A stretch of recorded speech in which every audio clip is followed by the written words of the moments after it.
ஊபியை பாருங்க, பீகாரை பாருங்க, மணிப்பூரை பாருங்க, குஜராத்தை பாருங்க. எதுக்குங்க நாங்க தமிழ்நாட்டுல உட்காந்துட்டு அதை பார்க்கணும்? ஊபிக்கு குறையாம, குஜராத்துக்கு குறையாம, மணிப்பூருக்கு குறையாம கடந்த சில தினங்களிலேயே அவ்வளவு பாலியல் வன்கொடுமை கொலைகள். கிருஷ்ணகிரியில 2.5 வயது குழந்தை, 70 வயது மூதாட்டி. நாமக்கல்ல 17 வயது குழந்தை, செங்கல்பட்டு அருகில 14 வயது குழந்தை, இங்க தூத்துக்குடி அருகில 17 வயது குழந்தை. அப்பனே சாராயம் காய்ச்சி, அப்பனே சாராயம் விட்டு தன் குடிமக்களை குடிச்சு சீரழிச்சா அவன் மதிகட்டு போய் என்னத்தை செய்வான்? கிடைக்கிற பிஞ்சு குழந்தைகளையும் சிறுமிகளையும் மூதாட்டிகளையும் கூட விடாம பாலியல் வன்கொடுமை செய்யறான். இது சட்டத்துல இருக்கக்கூடிய ஒரு பெரிய ஓட்டைகளும் இதுக்கு காரணம். பிணையில வெளியில வர்றது, இவன் தான் செஞ்சாருங்கிறதுக்கு சாட்சி இல்லைங்கிறது, சாட்சிகளையே பாதிக்கப்பட்டவர்களையே பிறல் சாட்சியா மாத்துறது அப்படின்ட்டு இல்லாத கொடுமைகளை இந்த ஏவல் துறை இன்னும் ஆதிக்க வர்க்கங்கள் எல்லாம் சேர்த்து பண்ணுது. தன்னுடைய வீட்டு முற்றத்தில் விளையாடக்கூட குழந்தைகள் மேல ஒரு கண் வைக்காத பெற்றோரை என்ன செய்ய முடியும்? என்ன அலுவல் இருந்தாலும் இல்ல முன்ன பின்ன தெரியாதவங்க, பழகுனவங்க ரூபாய் தந்தா, சாக்லேட் தந்தா சாப்பிடக்கூடாதுன்னு கிராமங்கள்ல உள்ள குழந்தைகளுக்கு கூட கற்பிக்கப்படும் போது ஏன் இந்த குழந்தைக்கு கற்பிக்கப்படலையா அப்படிங்கிற ஒரு பெரிய வேதனை. எங்க பார்த்தாலும் குழந்தைகள் நல அமைப்புகள் மூலம் விழிப்புணர்வு திட்டங்கள், விழிப்புணர்வு நிகழ்வுகள் நடத்தப்படுகின்றன. ஒவ்வொரு பள்ளிக்கூடங்கள் வாயிலாகவும் ஒவ்வொரு அமைப்புகள் குழந்தைகள் நலன் சார்ந்து பேசக்கூடியவங்க, குழந்தைகள் நலனுக்காக போராடுறவங்க எக்கச்சக்க நிகழ்வுகள் நடத்தி விழிப்புணர்வு கொடுத்துட்டு இருக்காங்க. அந்த விழிப்புணர்வுகளின் மூலம் எவ்வளவோ குழந்தைகள் திருமணங்களை அந்த குழந்தைகளே தடுத்திருக்காங்க. குறிப்பிட்ட எண்ணுக்கு தகவல் கொடுத்து எவ்வளவு நான் அந்த குழந்தைகள குடும்பத்துல 3 வருடம் அந்த ஆனரோரியம் போஸ்ட் அப்படிங்கிற மதிப்புக்குரிய அந்த வேலையில இருக்கும்போது மீட்டு கொண்டு வரப்படுகின்ற அந்த குழந்தைகள் திருமணத்திலிருந்து மீட்டு கொண்டு வரப்படும் போது அந்த குழந்தைகள்கிட்ட தனியாக நம்ம விசாரிக்கும் போது பாத்தீங்கன்னா 1-9-8 அந்த நம்பருக்கு இந்த அழைப்பு விடுத்து வந்திருக்கும். இல்ல தன்னுடைய தோழிகள்கிட்ட அதை சொல்லிக்கிட்டு மனமேடையில அங்க மும்முரமா மனவேலைகள் நடந்துட்டு இருக்கும் போது தோழிகள் மூலமாக சொல்லப்பட்டு அந்த செய்தி கடத்தப்பட்டு மீட்டு கொண்டு வருவாங்க. அந்த அளவுக்கு விழிப்புணர்வு பெற்று கொண்டு இருக்கக்கூடிய காலகட்டத்துல ஒரு 50 ரூபாயில 10 ரூபாயில ஒரு குழந்தை ஏமாறுதுன்னா இப்ப பெற்றோரை நினைச்சு நாம வேதனைப்படவா, இந்த சமூகத்தை நினைச்சு தலையில அடிச்சுக்கவா அப்படின்னு தெரியல. அந்த இளைஞனா அப்புறம் ஊர் மக்களே கண்டுபிடிச்சு சர்வநாசம் பண்ணி அவனை குண்டு இல்லைன்னு ஆக்கிடுறாங்க. நியாயமான காரியம் தான். அவனை உயிரோட வைக்கணும்னோ இல்ல அவனை பந்துஸ்தா கூட்டிட்டு போகணும் அப்படிங்கிற இதெல்லாம் நமக்கும் கிடையாது. ஆனா இதை 2.5 வயது குழந்தைய ஒரு திமுக பிரமுகர், திமுகன்ற ஒரு கட்சியை சார்ந்த ஒரு ஆளு பாலியல் வன்கொடுமை செய்து பிறகு அவரை ஏன் இப்படி நீங்க சாலையில தரதரன்னு இழுத்துட்டு போகல? அந்த பிரமுகரை ஏன் பொதுமக்கள் கையில 4 சாத்து வாங்குற அளவுக்கு இந்த காவல்துறை கூட்டிட்டு போகல?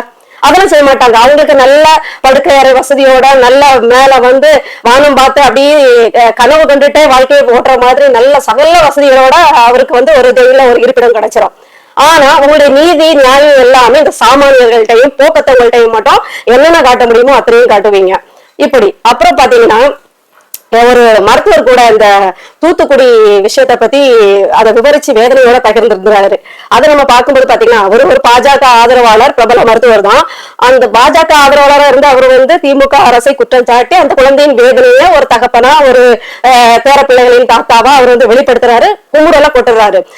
அவரு அப்போ ஒரு சொல்லாடல் கூட சொல்றாரு, இதே பாஜக தமிழ்நாட்டுல ஆட்சி செய்து பாலியல் வன்கொடுமை நடந்தாலும் நான் கேட்பேன், திமுகங்கிறனால நான் கேட்கல, பாஜகனாலும் கேட்பேன் அப்படின்னு. எனக்கு அப்ப என்ன தோணுச்சுன்னா, உண்மையிலே நீங்க பாஜக சொன்னாலும் கேட்பேன் நியாயவாதினா மணிப்பூர்ல நடந்தத வேடிக்கை பார்த்த பாஜகவை, குஜராத் கலவரத்துல பில்கிஸ் பானு அப்படிங்கிறவங்கள குழந்தை கருவுற்று நிறைமாத கற்பிணியா இருந்தவர்களை பாலியல் வன்கொடுமை பண்ணி சிசுவை கொண்ட பாஜகவின் ஆதரவாளர்கள் தான். எல்லாத்தையும் வேடிக்கை பார்த்துட்டு இருந்த இந்த பாஜக தான் மணிப்பூர்ல நிர்வாண ஊர்வலம் நடந்துட்டு இருக்கிறத வேடிக்கை பார்த்த பாஜகவை இன்னும் ஆசிஃபாவை துண்டாடி கொன்னு 4 மடக்கி வன்கொடுமையிலும் வன்கொடுமை அதை விவரிக்கவே முடியாது. அந்த அளவு வன்கொடுமைக்கு உள்ளாக்கிய RSS பிரகஸ்பதிகள் சிறைச்சாலையிலிருந்து வெளியில வரும்போது மாலை போட்டு வரவேற்ற இந்த பாஜகவை, நிர்பயா கொலை வழக்குல 17.5 வயது பையனை தப்பிக்க விட்ட பாஜகவை நீங்க ஆதரிக்கிறதே ஒரு பெரிய முரண் தான்.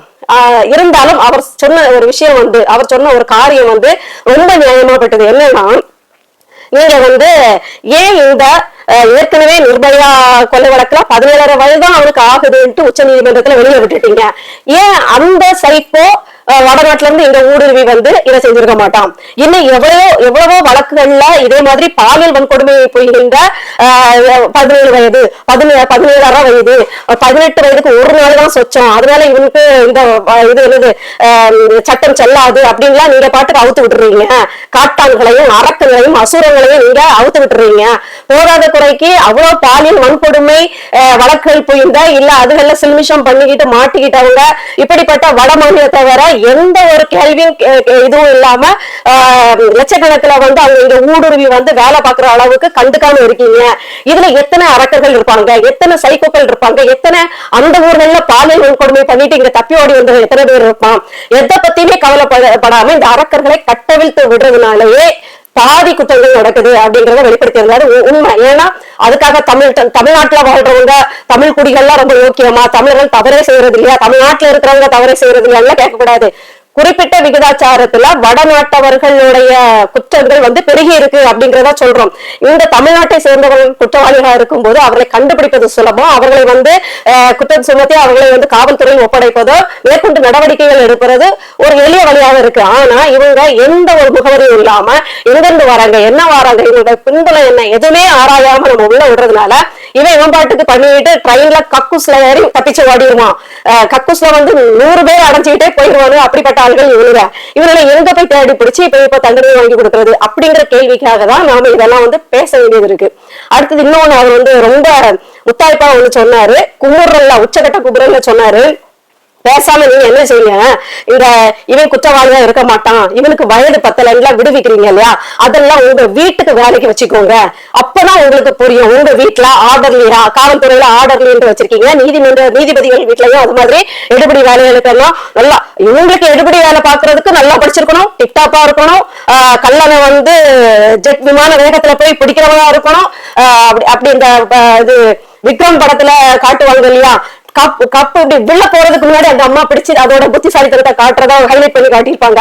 அந்த அளவுக்கு புத்தி கூர்மையா உளவுத்துறை மூளையோட இவங்க வீட்டுல பியூன் இருக்கணும், இந்த வீட்டுல வேலைக்காரன் இருக்கணும், இந்த வீட்டு தோட்டக்காரன் ஒரு உளவுத்துறையின் மூளையை கொண்டவனா இருக்கணும், இவங்க வீட்டுல வந்து என்ன சொல்றது செடிக்கு தண்ணீர் பாய்ச்சறவன் ஒரு சிபிஐ லெவல்ல இருக்கணும். அதான் ஏன் இருக்கணும், முதல்ல இந்த பரிதாபம் பார்த்து வெளியில விடுறீங்க இல்லையா, பாவம் பழச்சிட்டு போட்டு இனிமே திருந்துவான் இப்படி எல்லாம் விடுறீங்க இல்லையா, இவங்க எல்லாம் உங்க வீடுல இந்த ஆர்டர்லி வேலைக்கு வச்சுக்கோங்க. உங்க வீட்டுல சமையல் வேலைக்கும், உங்க வீட்டுல வந்து பாத்திரம் கழுவுறதுக்கும், உங்க வீட்டுல தோட்டக்காரன் வேலைக்கும் உங்களுக்கு டிரைவரா வச்சுக்கோங்க. அப்பதான் உங்களுக்கு தெரியும் உங்க மனைவியை சீண்டும் போது, உங்க குழந்தைகளை சீண்டும் போது, உங்க பேர பிள்ளைகள் மீது கை வைக்கும் போது உங்களுக்கு அந்த வலி என்னன்னு புரியும். இல்ல அவன் வந்து அங்க வந்து குறைஞ்சபட்சம் ஒழுக்க மாட்டாது, பயத்திலேயாவது ஒழுங்காவது இருப்பான். ஒரு மனுஷனை திருத்தினது புண்ணியமாவது உங்களுக்கு போயிடும். இது வந்து உண்மையிலே நெடுநாளா என் மனசுல இருந்த ஒரு வேதனை தான். அதை கரெக்டா அந்த மருத்துவர் வெளிப்படுத்திருந்தாரு. குறிப்பா மா சுப்பிரமணியம் அவர்களுடைய ஒரு சின்ன ஸ்டேட்மெண்ட், அதாவது ஒரு இது என்னால வாசிக்க முடிஞ்சது, முகநூல்லையே இதுலயே ஒரு பதிவு பார்க்க முடிஞ்சது. செம்மஞ்சேரியில கண்ணகி நகர்ல எல்லாம் வந்து அதிக போதை பழக்க வழக்கங்கள் இருக்குன்னு ஊடகங்கள்லாம் நான் உட்பட பல ஊடகங்களை இதை பேசிக்கிட்டே இருந்தாங்க, பிரபலமானவங்களை அதை பேசிக்கிட்டே இருந்தாங்க. அதை அவங்க காதுகளை போய் எட்டி சொன்னவோ தெரியல. அந்த செம்மஞ்சேரி கண்ணகி நகர்ல இருக்கக்கூடிய சிறுவர்கள் இல்ல பெரியவர்கள் வந்து போதை மறுவாழ்வு இல்லங்கள்ல தங்கி சிகிச்சை பெற்று முற்றிலுமா அவங்க வந்து போதையில இருந்து விடுபட்டுட்டாங்கன்னா அவங்களுக்கு வந்து அரசு வேலை வழங்கப்படும் அப்படின்னு அவரு ரொம்ப இதா சொல்லியிருந்தாரு. உண்மைதான். நீங்க ரொம்ப பெரிய பெரிய மனசுக்காரங்களாச்சே.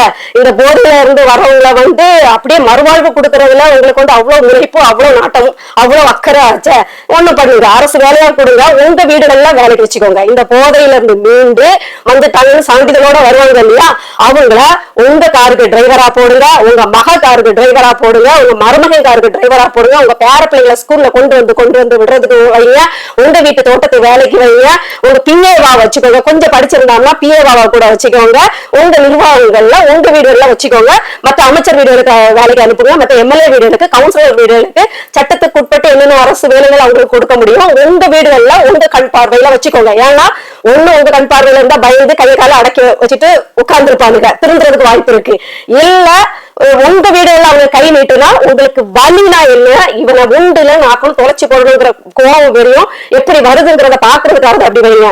எங்கேயாவது போதை மறுவாழ்வு மையத்துல தங்கி சிகிச்சை பெற்று திருந்திட்டாங்கன்னு சான்றிதழ் வாங்கிட்டா அரசு வேலைன்னா குடிக்காதவன் கூட இந்த அரசு வேலைக்காக என்ன செய்வான்னா 1 மாசம் குடிச்சுக்கிட்டு அந்த போதை மறுவாழ்வு மையத்துல போய் சிகிச்சை எடுத்துக்கிட்டு அங்க இருக்க மருத்துவருக்கு லஞ்சமா ஏதாவது பணத்தை கொடுத்து இவர் முழுமையாக சிகிச்சையின் பிரதிபலனாக முழுமையாக குணமாகிவிட்டாருன்னு ஒரு சான்றிதழை வாங்கிட்டு வந்துருவான். நீங்க அரசு வேலை போட்டு கொடுக்கணும்.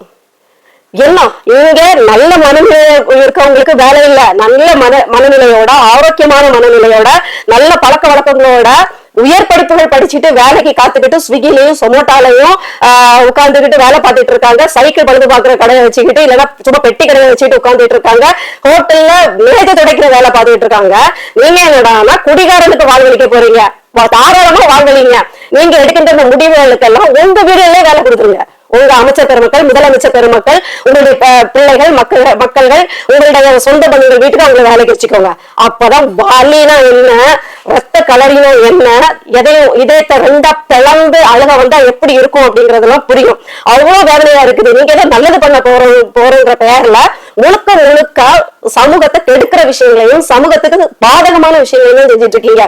இன்னும் ஒண்ணு இதோட சேர்த்து சொல்லிடுறேன். பாத்தீங்கன்னா செங்கல்பட்டுல குழந்தை நல குழுமத்துல நான் அந்த பதவியில இருக்கும்போது அதை ஒட்டிதான் சிறப்பு இல்லம் அப்படின்ட்டு சிறப்பு கூர்நோக்கு இல்லம்னு இருக்கும். அது எப்படின்னா இந்த 18 வயதுக்கு உட்பட்ட குழந்தைகள் தவறு செய்துட்டு வந்தாலும், அதாவது அது பாலியல் வன்கொடுமையில வந்தாலும், வன்கொடுமை புரிந்து வந்தாலும் சரிதான், கொலை புரிந்து வந்தாலும் சரிதான், திருட்டு காரியங்கள், பிக் பாக்கெட், இந்த மாதிரி குற்றங்கள் புரிந்து வந்தவங்களை சீர்படுத்துவதற்காக அந்த இல்லம் இருக்கும். அந்த இல்லத்துல பாத்தீங்கன்னா இவங்களை திருந்துறதுக்குதான் அந்த இல்லத்துல ஜே போர்டு அப்படிங்கிற அந்த அமைப்பு என்ன செய்யும்னா அவங்களை குற்றத்திற்கேற்ப சில நாட்கள் தங்க வச்சு அவங்களை திருத்துறதுக்கு உண்டான ஏற்பாடு பண்ணோம். ஆனா அங்கிருந்து அவங்க திரும்பி வருவாங்கன்னா சுத்தமா கிடையாது. இன்னும் ஆக்ரோஷமா, இன்னும் 10 மடங்கு ரவுடிசமா, இன்னும் ஒரு என்ன சொல்றது, ஒரு கொலை பண்றவன் இப்ப வெளியில வந்தா 10 கொலை பண்றதுக்கு ரெடி ஆகிற மாதிரி வருவான். அதுக்கு காரணம் என்ன தெரியுமா? மனோவியல் ரீதியா அவர்களுக்கு அங்கு இழைக்கப்படும் கொடுமைகள். அங்க இருக்க வார்டன் அடிச்சு துவைக்கிறது, அங்க இருக்க சமையல்காரங்க இஷ்டத்துக்கு அவங்களை பேசுவாங்க, அவங்களை பாதுகாக்கக்கூடிய பணியில இருக்கிறவங்க கண்ட மேனிக்கு அவங்க குடிச்சிட்டு இவங்க போட்டு அடிச்சுக்கிட்டு இருப்பாங்க. அதுக்கு ஒரு வகையில என்ன காரணம் தெரியுமா? இந்த அரசு வேலைகள்ல இருப்பவங்க, இந்த மாதிரி சிறப்பு இல்லங்கள், குழந்தைகள் இல்லங்கள், அரசு வேலைகள்ல அரசு மூலமா வேலை அந்த பணிக்கு வந்திருப்பாங்க இல்லையா, அவர்கள பெரும்பாலானோர் இதே மாதிரி அரசு இல்லங்களில் குற்றம் சாட்டப்பட்டு சீர்படுத்துவதற்காக தங்களை திருத்தி மறுவாழ்வு அடைவதற்காக அங்கு வளர்ந்து அதன் மூலம் அரசு வேலைக்கு வந்தவர்கள். இவங்க ஏற்கனவே சின்ன வயதுல குற்றமும் புரிஞ்சு அந்த மனநிலையில இருப்பாங்க. இதே மாதிரி அரசு இல்லங்கள்ல வார்டன்களால, அதாவது பாதுகாவலர்களால இல்ல ஆசிரியர்களால அங்க கற்பிக்க நிறைய விஷயங்கள் கற்பிக்கிறதுக்கு வெளியில ஆட்கள் வருவாங்க. உள்ளே பல பாதுகாவலர் இருப்பாங்க.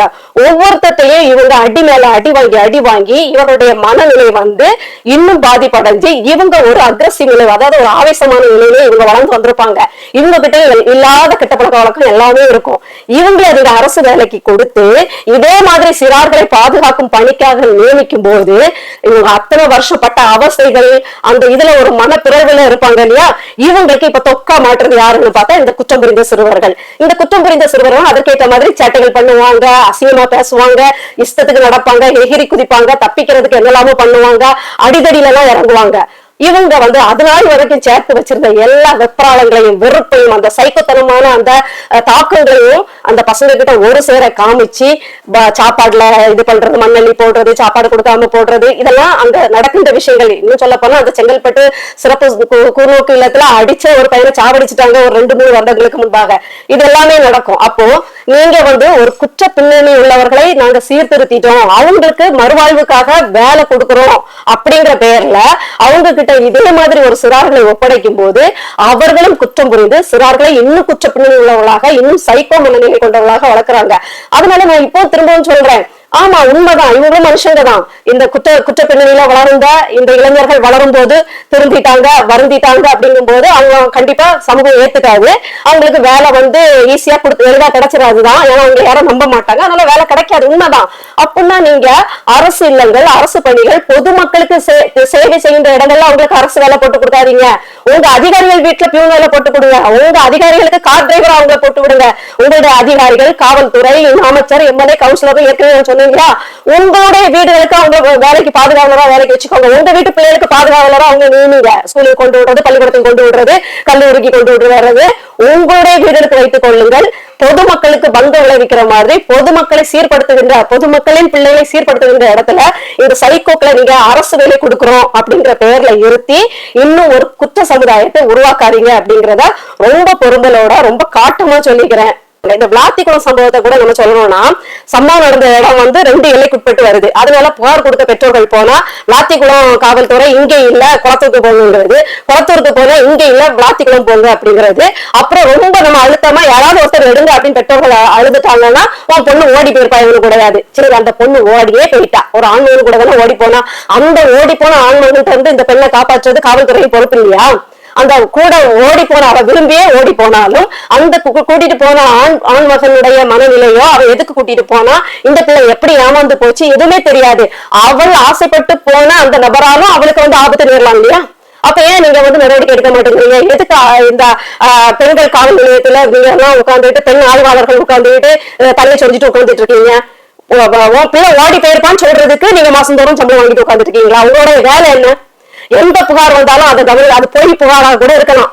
பொய் புகாரா இருந்தா கூட நீங்க முழு மனசோட இறங்கி உங்களுடைய கடமையை ஆற்றணும். அப்புறம் அது பொய் புகார்னு தெரிஞ்சு அதுக்குரிய நடவடிக்கை எடுக்கணுமே தவிர, இது நீங்களா ஒரு இதை கற்பனை பண்ணிக்கிட்டு உட்கார்ந்துருக்கிறதுக்கு, உங்கள்கிட்ட புகார் கொடுக்க வந்தா ஓடி போயிருப்பா அப்படின்னு சொல்றதுக்கும், அதெல்லாம் நாளைக்கு காலைல வந்துருவாங்க பாப்போங்க இப்படி சொல்றதுக்கு மாதிரி நீங்க வந்து இந்த சீருடை அணிஞ்சுக்கிட்டு மாசம் 50,000 60,000 சம்பளத்துக்கு மேல கிம்பளம் வாங்கிட்டு உட்காந்துட்டு இருக்கீங்க. இதை சொல்றதுக்கு உங்களுக்கு ஒரு வேலை வேறையா? நீங்க ஒரு நல்ல காவல்துறை அதிகாரிகளா இருந்தா பெற்றோரை கூட்டிக்கிட்டு வாங்க ஜீப்ல ஏறுங்க அப்படின்னு சந்தேகத்துக்கு இடமான இடங்கள்ல ஒரு சில படைகளை உங்ககிட்ட இருக்க மற்ற காவலர்களை பிரிச்சு ஒவ்வொரு இடமா தேட விடணும். நீங்க ஒரு பெற்றோர் அம்மா அப்பாவா ஏத்திக்கிட்டு அந்த முக்கியமான ஆய்வாளர் என்ன செய்யணும், தேடணும். தேடினாதான் அவங்களுக்கு ஒரு நிம்மதி இருக்கும். நீங்க தேடி அந்த பிள்ளை சடலமா மீட்க வேண்டியதா போச்சு. தேடியும் கிடைக்கல, எவ்வளவு முயன்றோம் கண்டுபிடிக்க முடியல, இறுதியில சடலமா தான் பார்க்க முடிஞ்சதுன்னா அது பத்தி உங்க மேல பழி இல்லை. அது ஏன்னா நீங்க தேடிட்டீங்க, உங்க கடமையை செஞ்சிருக்கீங்க. எவ்வளவு உங்களுடைய சொந்த பிள்ளைகள் மாதிரி ஓடி ஓடி தேடி இருக்கீங்கிறது அந்த பெற்றோருக்கே தெரியும். நீங்க கூட்டிட்டு போகும்போதே அவங்களுக்கு தெரியும் நீங்க எவ்வளவு பாடுபட்டு அதை செய்யறீங்க அப்படிங்கிறது. ஏன் இதெல்லாம் செய்யாம உட்கார்ந்த இடத்துல வக்கலையா சாப்பிட்டுட்டு சம்பளம் வாங்கிட்டு இருக்கீங்க? இதெல்லாம் பெண்கள் தானா? உங்களுக்கு வீட்டுல பிள்ளைங்க இருக்காங்களா? பேர பிள்ளைங்க இருக்குமா? உங்களுக்கு ஒரு விரும்பத்தகாத ஒரு நிகழ்வு நடந்தா நீங்க ஏத்துப்பீங்களா? 3 நாள் கழிச்சு கனிமொழி அம்மையார் வந்து பார்க்க போறாங்க. ஊர் மக்கள் சுத்தி சூழ்ந்து ரவுண்டு கட்டி என்னென்ன கேள்வி கேட்க முடியுமோ அத்தனையும் கேட்கறாங்க. என்ன கேட்டா திருப்பி எப்படி அவங்க கஷ்டப்பட்டு அந்த பெற்றோரை சந்திச்சு பெருசா உட்கார்ந்து தரையில உட்காந்துட்டாங்களாமா. அது தேவ தூதருக்கு இணையானவங்க அந்த தரையில உட்காந்துட்டா அப்படிதான் தரையை புனிதமாயிரும். உட்கார்ந்து கேட்டுட்டாங்க. கூடவே சமூகத்தின் மேல் எந்த அக்கறையுமே இல்லாத சமூக நலத்துறை அமைச்சர் கீதா ஜீவன் அவர்கள், ஒரு அக்கறை கிடையாது, ஒண்ணும் கிடையாது. இது இந்த அமைச்சரோட மேற்பார்வையில் இயங்குகின்ற சமூக நலத்துறையின் கீழ் இயங்குகின்ற அத்தனை அரசு விடுதிகளும் அத்தனை அரசு காப்பகங்களும் சொல்லி மாளாத கொடுமை தான் இங்க நடக்கும். இப்படிப்பட்ட எந்த ஒரு அக்கறை இல்லாத கனிமொழி அவர்கள் போய் உட்கார்ந்துகிட்டு நான் உங்களுக்கு துணை நிற்பேங்கிறாரு. ஒரு எம்பி, தூத்துக்குடி எம்பியோட வேலை துணை நிற்கிறதா? அவர் எதிர்கட்சியோட எம்பியா, இல்ல எதிர்கட்சியா நிற்கிறாரா, இல்ல இன்னும் அரியணை ஏறாத கட்சிகள்ல பயணிக்கிறாரா? இப்ப நாம் தமிழர் கட்சி துணை நிற்போம் அப்படின்னு சொன்னாலும் அது சீமான் அவர்கள் அவருடைய துன்பத்துல நாங்க பங்கேற்கிறோம், நாங்க துணை நிற்போம், உங்களுக்காக குரல் கொடுப்போம்னா இன்னைக்கு நாங்க அந்த இடத்துலதான் இருக்கோம், இவ்வளவுதான் செய்ய முடியும், இப்படிதான் நாங்க சொல்லுவோம். ஆனா அதிகாரத்துல இருக்கக்கூடிய ஒரு எம்பிக்கு இதுல எந்த அதிகாரமும் இல்லையா? அப்ப அதே ஓப்பனா சொல்லிருக்கேன், நான் சும்மாதான் போய் அங்க நாடாளுமன்றத்துல போய் எம்பி குதிக்கிறதுக்கும் சமோசா திங்கிறதுக்கும் தான்ப்பா நான் எனக்கு எம்பி பதவி, இந்த மாதிரி ஆணை போடுற இடத்துல எல்லாம் இந்த அதிகாரம் எல்லாம் எனக்கு இல்லைங்கிறத மக்களுக்கு ஓப்பனா சொல்லுங்க. அதை விட்டுட்டு போய் எதுக்கு பாசாங்க நடிப்பு நடிச்சுட்டு இருக்கீங்க? உங்களெல்லாம் மக்கள் கேள்வியால இருக்க கூடாது, ஓட ஓட துரத்தி அடிச்சிருக்கோம். அன்பில் மகேஷ் பொய்மொழின்னு ஒருத்தர் இருக்காரு, சாரி பொய்யாமொழின்னு ஒருத்தர் இருக்காரு. இவர் வந்து கரூர்ல ஒரு 50 பேரு இறந்துட்டாங்கன்னா ஓடி போய் அப்படி முதல கண்ணீர் நீலி கண்ணீர் எல்லாத்தையும் கலந்து அப்படி கண்ணீர் ஆறா அழுவாரு. அடுத்தது பாத்தீங்கன்னா துணை முதலமைச்சர் ஒருத்தர் இருக்காரு உதயநிதி அவர்கள், கொழுப்படுத்து சாராயம் குடிச்சு செத்தவன் 40 பேருக்கு ஓடி போய் நின்று ஆறுதல் கொடுக்கறது, கொழுப்படுத்து செத்தவனுக்கு வீட்டுக்கு 10 லட்சம் வழங்குறது. ஏன்னா இவங்களுக்கு வந்து குடிகாரனுடைய வலி இந்த சாராய முதலாளிகளுக்கும் சாராய வியாபாரிகளுக்கும் தெரியும். அவங்களுடைய கஸ்டமர் யாரு? இந்த குடிகாரங்க தான். கஸ்டமருக்கு ஒண்ணுன்னா இந்த சாராய முதலாளிகளுக்கு அடிச்சுக்கும், அப்படியே ஓடி போய் நின்று 10 லட்சமா அள்ளி கொடுத்துருவாங்க. கவின் கொலை வழக்குக்கு ஏன் போய் நிக்கல? கவின் கொலை வழக்குல கவின் வீட்டுக்கு செய்தது இந்த அரசாங்கம். திருப்பூர் அஜித்தா உங்களுடைய அரசாங்க ஏவல் துறை அடிச்சே கொண்டுச்சு, அங்க போய் இந்த பொய்யாமொழி அவர்கள் ஆளல. இப்போ விஜய் ரசிகர் ஒருவர் அந்த நடிகரோட சேர்ந்து மூஞ்சி வரணும்னு செல்ஃபி எடுத்துக்கப்ப மூஞ்சி பேக்க போய் விழுந்துட்டாரு. விழுந்தவரு மருத்துவமனையில அட்மிட். அதை போய் பாக்குறதுக்கு அன்பில் மகேஷ் பொய்மொழி போய் நிக்கிறாரு. என்னவோ உலகத்துக்கு சேவை செஞ்ச இந்த இப்ப நிமல் ராகவன் ஒருத்தர் இருக்காரு, அவ்வளவு அதிமுக திமுக எதிர்ப்புகளை மீறி நீர்நிலைகளை வளப்படுத்திட்டு வராரு.